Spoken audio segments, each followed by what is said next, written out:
Welcome, students. In the process of learning about the investment criteria or the capital budgeting tools, we discussed in the previous class also that we have a investment criteria which broadly can be divided into two parts. One is the discounting criteria, other is the non-discounting criteria. And in the discounting criteria, we have the three important criteria. First one is the NPV or the net present value method. Then we have the benefit cost ratio, and then we have the internal rate of return.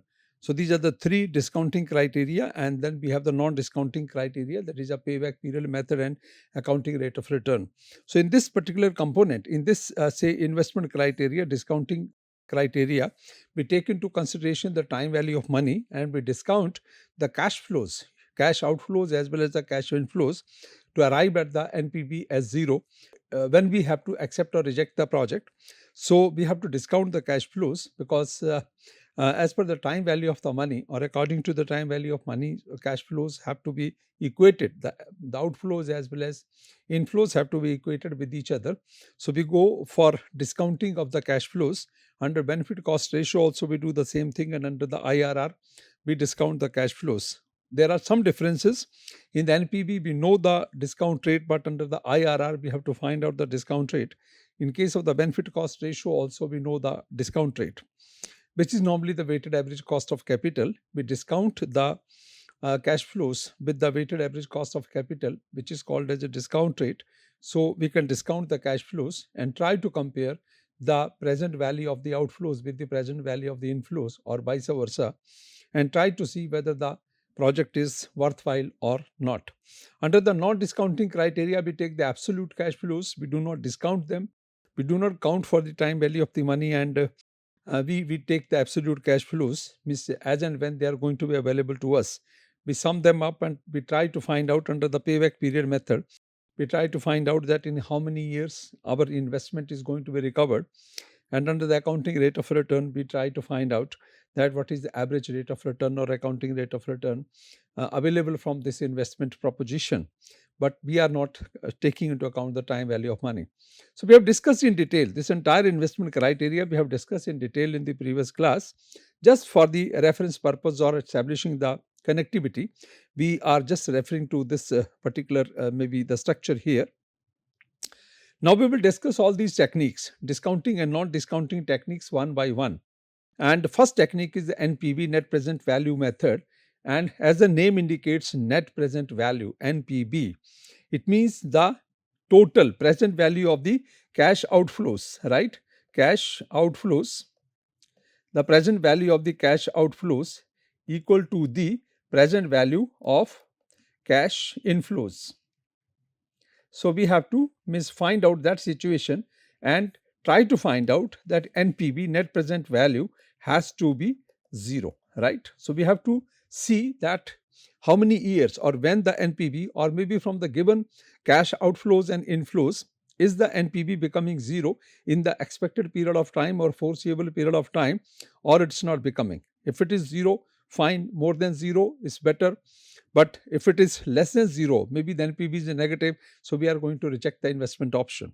So look at this model, right? If you see this model, in this model, we are trying to find out the NPV, and NPV is basically the summation of the cash flows which is occurring over the different number of years, or maybe during the foreseeable period.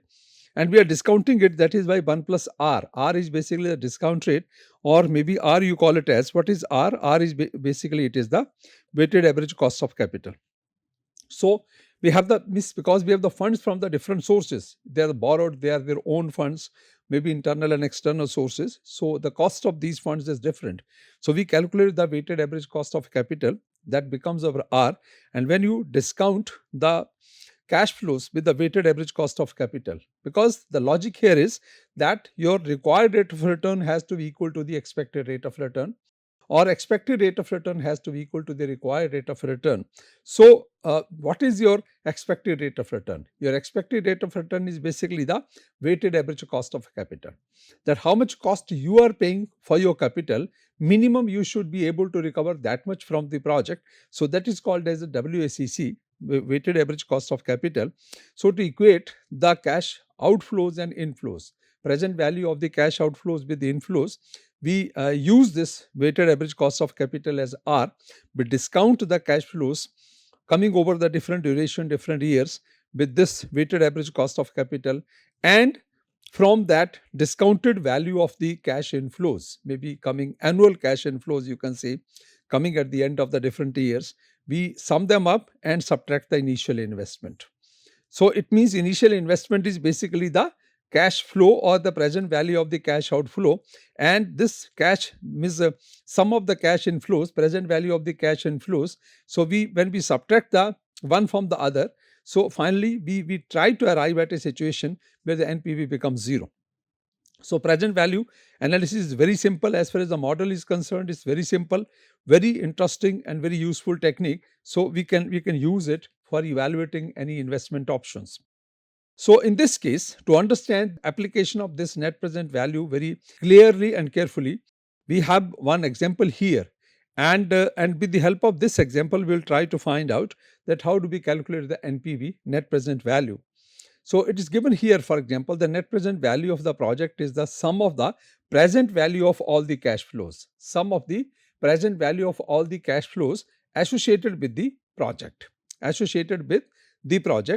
and cash flows are discounted at an appropriate discount rate, which is basically the cost of capital, or you call it as the weighted average cost of capital.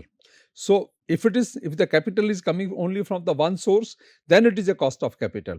But if it is coming from the multiple sources and we are paying the different cost for the different sources, then it becomes WACC, weighted average cost of capital, which we just misunderstood that it is R.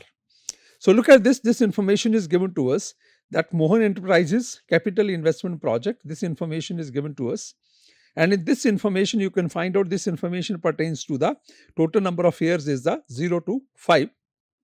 And in the 0 period, which is the current period, you call it as, or construction period, you can say, during the period which we are going to build the project or that venture.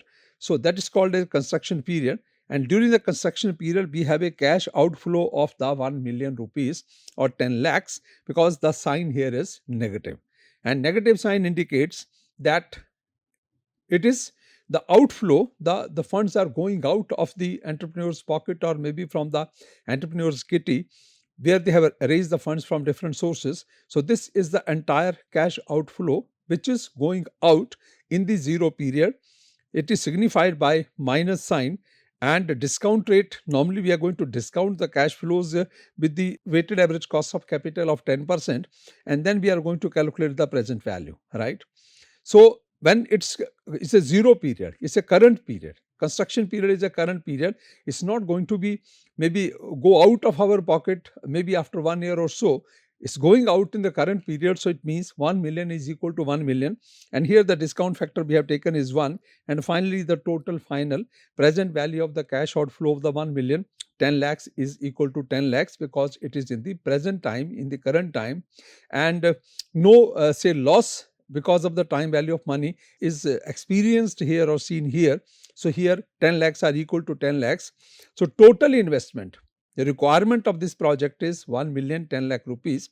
And when we invest this 10 lakh rupees, we invest 1 million rupees in this venture.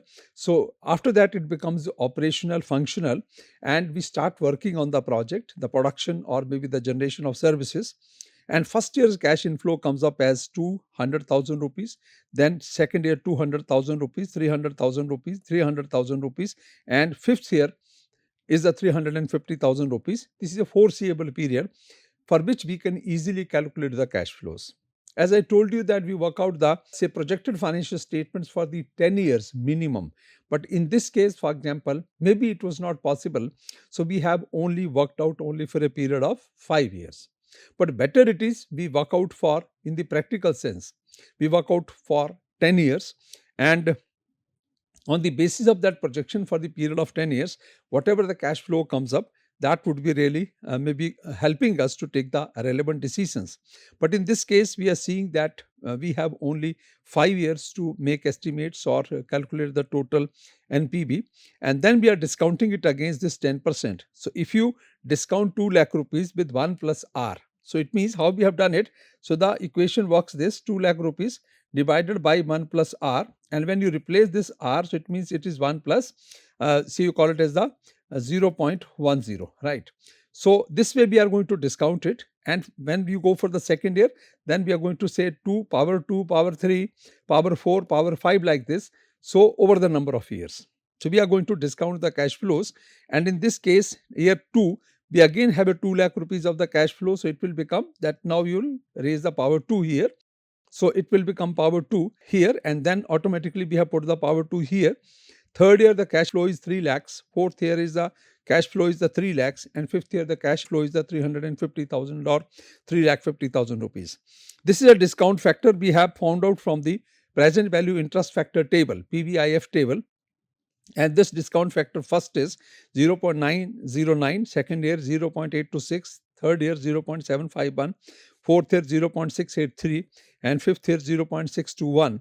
When you multiply this, right, when you multiply this amount, just you are multiplying, so these cash flows with these factors, so finally you are arriving at these figures, and these figures are finally going to give us this value. So this is your cash outflow, right? 10 lakh rupees is the cash outflow, which is your total investment in the project, and 10 lakh rupees is equal to 10 lakh rupees because it is being occurred in the current period. And then you have discounted all this and summed it up, so you have found it sum total. And when this cash outflow of the 10 lakh rupees minus sum of all these, right, minus sum of all these, so if you sum them up, so finally some amount will come here, and that amount, for example, when subtracted from this cash outflows, or when the cash outflow is subtracted from the cash inflows, finally we arrived at a net present value of minus 5450. It means the present value of the cash outflows is more by 5,450 as compared to the total value, means total you can sum the value of the cash inflows, discounted value of the cash inflows. So if you see these 5 cash inflows, if you sum them up and find out the summed up value, and if you subtract from that value the cash outflow of the 10 lakh rupees, so finally NPV works out as 5,450, but it is negative. It means cash outflows are more as compared to the cash inflows, maybe the total value, discounted value, summed up value of the cash inflows for the foreseeable period of 5 years, and finally the NPV is negative by 5,450 rupees. So it means we cannot accept this venture. We cannot accept this project. We have to reject this investment, this proposal. So you can understand that when we reached at this point, NPV or NPV calculation or evaluating this project on the investment criteria. So before that we have done so many things, right? We have spent sufficient amount of the money for generating the project idea, conducting market and demand analysis, technical analysis, and financial estimates and projections. On the basis of the financial estimates and projections, the final cash flow which we could work out, cash outflow and cash inflow, and when we compared it after discounting against the weighted average cost of capital or the say R, so we found it that this investment proposal is giving us a negative value, and maybe in the absolute terms it's the positive outcome, but on the discounted terms, on the basis of the time value of money, when we are going to calculate or evaluate it on the basis of the NPV, net present value, is going to give us the negative value, and we are going to abandon the project. We are not going to go ahead with this investment proposal, and till now whatever the resources we have invested for collecting the information so far, that will go waste. So ultimately the decision criteria is, evaluation criteria is, either you can use the NPV, benefit cost ratio, IRR, these three, or any one out of the three discounting techniques, or maybe the payback period, or maybe the average rate of return, which are non-discounting. So in practical sense, we don't use only one technique, we use multiple techniques. So out of these three, we use either net present value or IRR, which are most, you can call it as the widely used techniques for the investment of the capital budgeting proposals. We hardly use the benefit cost ratio because of certain limitations, and we supplement this NPV or the IRR evaluation by either the payback period or the accounting rate of return. So at a time we use more than one techniques, largely one discounting technique and other is the non-discounting techniques. And if you want to evaluate it that what are the say positives and negatives of NPV if you want to see here. So we have number of positives here because it takes into account the time value of money.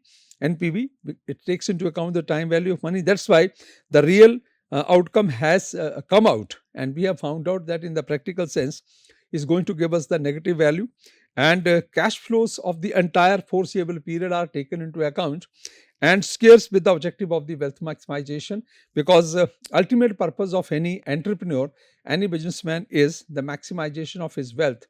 And when we try to see here, we compare the total, means the present value of the cash outflows with the cash inflows, or vice versa.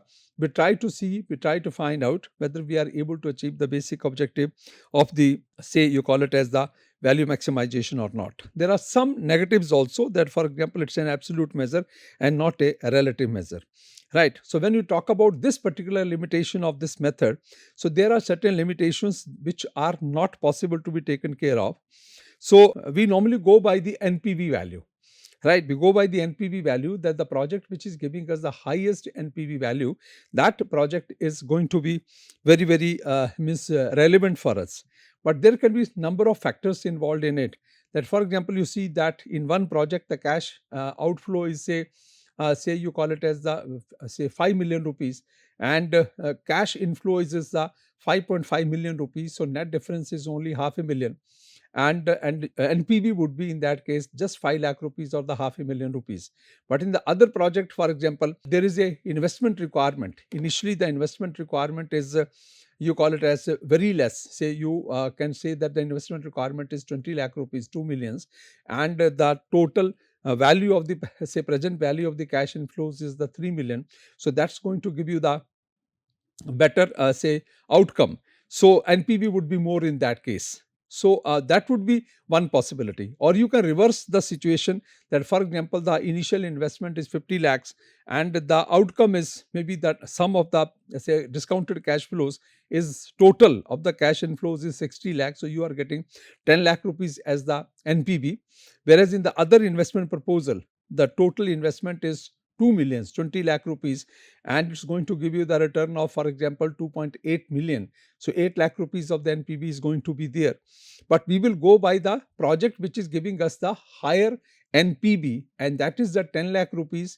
But we will not care that for earning a 10 lakh rupees of the NPV, you have to make an investment of the 50 lakh rupees. Whereas in the second venture, to earn a NPV of the 8 lakh rupees, you have to make the investment of just 2 million rupees or 20 lakh rupees. So all those things are not taken into account. We only look at the net present value, NPV, and we don't talk about that how much is the cash outflow, how much is the cash inflow, what is the net difference. So it's an absolute measure that we only look at the last figure, NPV, and we don't go in the background that how much is the outflow, how much is the investment requirement, and how much is the output or maybe the cash inflows. And finally, what is NPV? We only go for the NPV, and the projects which are giving us the higher NPV, we select them. So it's a one limitation of the project, this technique. But ultimately, NPV is a good technique, and by using this net present value method of the capital budgeting, or the say evaluation of the say project investments, we arrive at a very logical conclusion. And finally, the NPV coming out of this entire analysis is going to act as a big guiding force. So again, the decision criteria is NPV has to be 0 as early as possible. It's a kind of a break-even point, financial break-even point. So, and because after this NPV becoming 0, after recovering the total cash outflows, remaining period of the project will give you the cash inflows, and if you sum up their present value, that will be the surplus coming out of the project. So first we recovered our own investment, total cash outflows, and for the remaining period we are going to get only inflows. So sum total of that value, discounted value, is going to give us something, and that would be the surplus generated by the project, and that would be really maybe worthwhile for making this investment. So NPV is a very useful technique. This is the first technique we try to understand, but there are some limitations also which we should be careful about. Some important properties of the NPV rule are given here.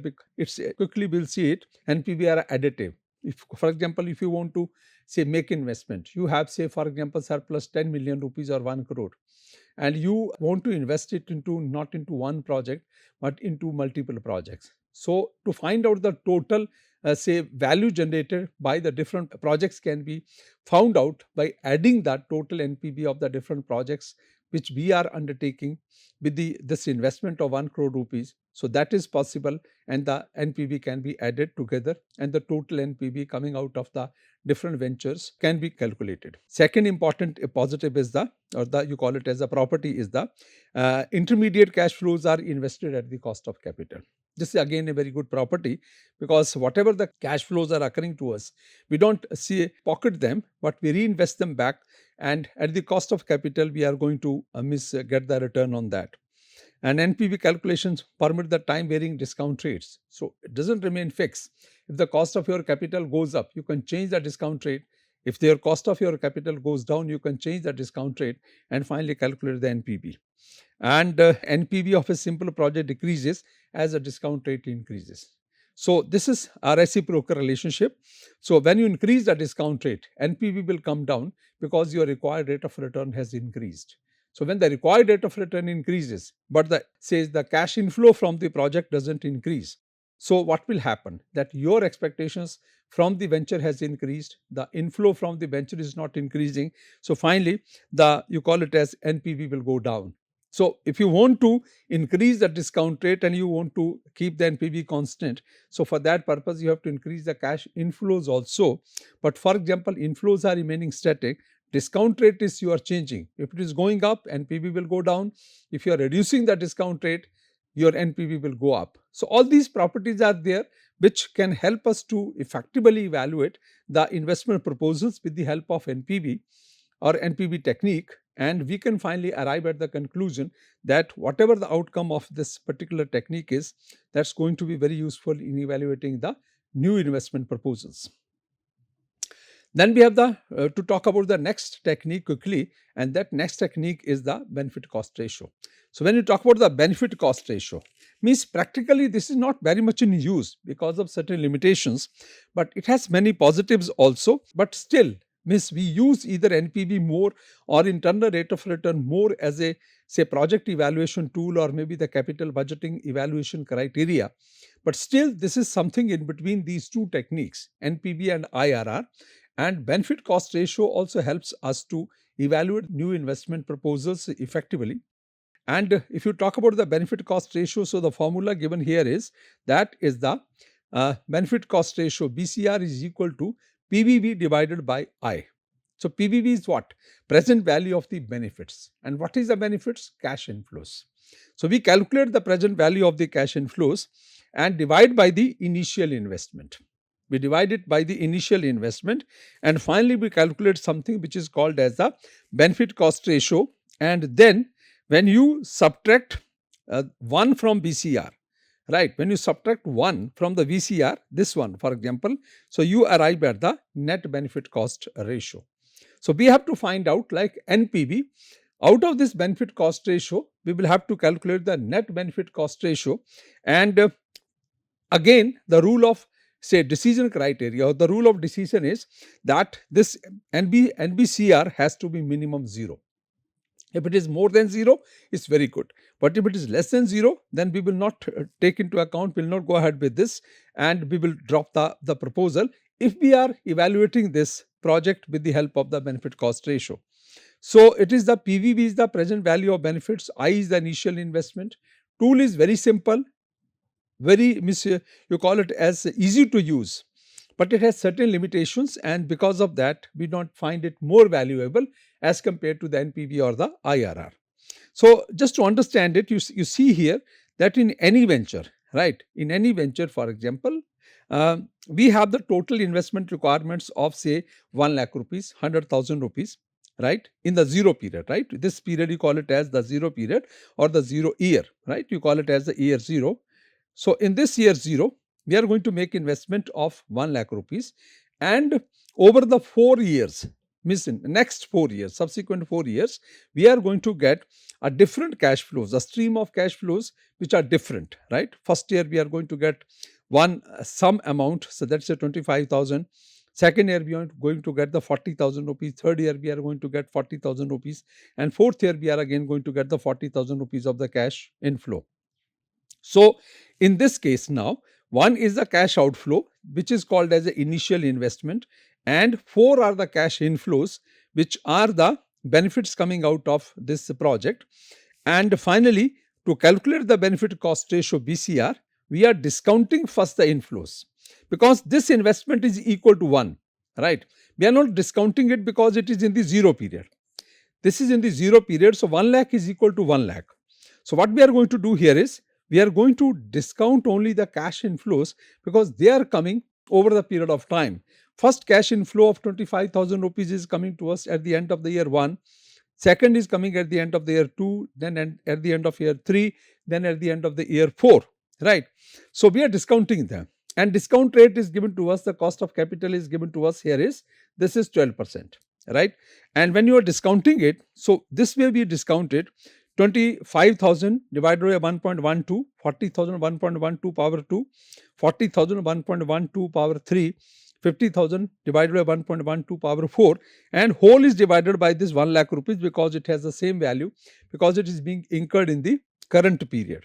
So finally, we calculate a BCR which comes up as 1.145, and from this when you subtract 1, so it becomes, the net BCR is, the net benefit cost ratio becomes 0.145, and this is positive or more than 0, right?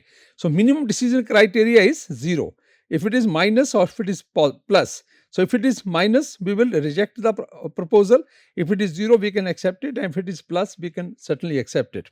So since we have found it that it is more than 0, it is positive, so 0.45, it means the project is going to give us the value, and benefit cost ratio, net benefit cost ratio especially, is more than 1. So we can think of maybe making investment into this venture. And the most useful property of this particular technique is that it helps us to calculate the return on investment, that is a per rupee of the investment when we are going to do it.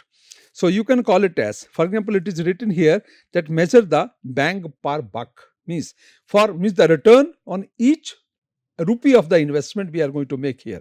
When you are dividing the cash inflow, sum total of all the cash inflows by the total cash outflows, so per rupee of the investment, how much inflow is there, that we are able to find out, and we can find out that after making the investment of 1 lakh rupees, what is the total net benefit cost ratio, and if it is more than 1, we can select the option or maybe the project. But only limitation is, like NPB, it has no additive property. You cannot add the different NBCRs, and finally you can calculate the one NBCR value, which can help us that, for example, if 1 crore rupee you want to invest into 3 projects or 3 ventures, and if you calculate 3 NBCRs, you cannot sum them up. You cannot say that my total investment is going to give me value more than 0 or a positive value, so I can make this investment into all the 3 ventures. It may be possible that when you go for it, so you can say that one is giving you negative NBCR, another is giving you positive NBCR, and next one is giving you the marginal, maybe close to 0 NBCR. So finally, if you sum it up, what would you say? Means you are going to maybe make the negatives as positives, and the less value generating project where the NBCR is 0, maybe a positive investment option, which will not be a good decision making approach. So because it has no additive property, you cannot aggregate the different NBCRs together, so we hardly use it. And better than this technique, we have NPB and the IRR methods, so we do not use it much, but it's one technique. And as a student of the project finance, for evaluation of the projects or investment options, this is one important technique of the capital budgeting, or one important investment evaluation criteria. And we must know it that apart from NPB, IRR, benefit cost ratio is also the one important measure which can help us to evaluate the total investment we are going to make in the project. And now the next thing is, the very important measure is the internal rate of return. Internal rate of return, which is most widely used measure. Internal rate of return is the most widely used measure, and In this case, it's sometimes considered as better than NPV measure also, and the major property why we use it even sometime more than NPV, because normally internal rate of return is in the percentage terms. So when you make a analysis of something which is in the percentage terms, so because your expected rate of return is also in the percentage terms, required rate of return is also in the percentage terms, so both are comparable. Or maybe if you say that my required rate of return is 15%, and from this total analysis we find out that the expected rate of return is somewhere 16% or maybe 15%. So since both are in the percentage measures, so we can use them as a maybe the evaluation criteria. So sometime things in the percentage terms are liked more as compared to in the absolute terms. So NPV gives you the value in the absolute terms, and internal rate of return gives you the value in the percentage terms. So we use it, and this is also a very useful method of making the say decision or maybe evaluating the project say investments, and finally taking the decision on the basis of the internal rate of return. So in this process, to understand the internal rate of return IRR is basically the discount rate, right? Is basically the discount rate that makes the NPV of the project zero. Ultimate purpose is what? That we have to arrive at a situation that our NPV of the project must be zero. Present value of the cash outflows should be equal to the present value of the cash inflows, right? For the foreseeable period, summed up value of the cash inflows, right? NPV should be zero. So under NPV, we knew the discount rate, that is the weighted average cost of capital, and whatever the cash inflows come to us, we discount them or those cash flows with the weighted average cost of capital, and we try to find out what is now the NPV, and if it is zero, we accept the venture. But in this case, under this method, we don't know what is the discount rate. We don't have any idea about the discount rate. We only have the value of the cash outflows and we have the value of the cash inflows. So since cash outflows, for example, if they are only in the zero period, in the construction period only, and cash inflows are coming in the subsequent years, so you have only to discount the cash inflows coming over the different years, and finally you have to compare the values of the cash outflow with the discounted value or the present value of the cash inflows, and finally see whether it is becoming zero.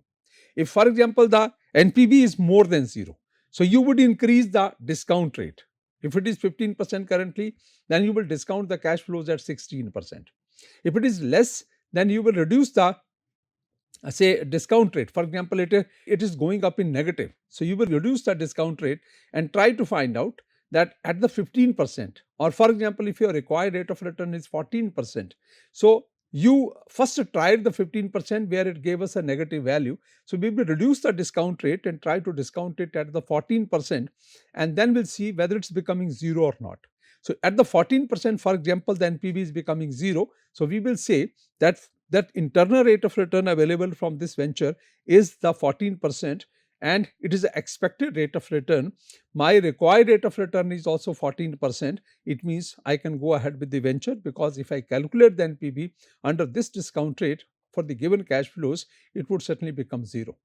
But if there is a difference in the expected rate of return and required rate of return, and the difference is largely negative, maybe the required rate of return is more than the expected rate of return, then you will have to abandon the venture and you have not to go ahead with this investment. So if you compare it with the net present value of money, so you see that the say discount rate is known, so we assume it, and that is normally the cost of capital, weighted average cost of capital, and we calculate the NPV of the project on the given discount rate. But in this case, we have to find out that rate which is called as the internal rate of return, where the net present value of the venture becomes zero, and we have to figure out the discount rate that makes the net present value zero, right? So finally, in one case, in nutshell, you can say the major difference between the NPV and IRR is under NPV, the discount rate is known to us. Under IRR, it is not known to us. We have to find the discount rate, and ultimately, the acceptable discount rate, which we call it as the internal rate of return, is the one which is going to make our NPV of the project zero, and the value of the present value of the cash outflows is going to be equal to the present value of the cash inflows. So it's a very interesting tool and technique, internal rate of return. There are many things to be talked about the internal rate of return. There are certain limitations also, and the remedies to those limitations of the IRR. So what are the limitations of internal rate of return? What are the remedies to the internal rate of return? How we can correct the internal rate of return and to make it more useful? All these things, all the say limitation remedies, and how we can make it better for the use in the practical sense. All these things we will discuss in the next class. So, in the next class, we will talk about this internal rate of return. We will begin the discussion with the internal rate of return, and we will see the subsequent related, maybe the components of the IRR, to understand this particular capital budgeting criteria completely. Till then, thank you very much.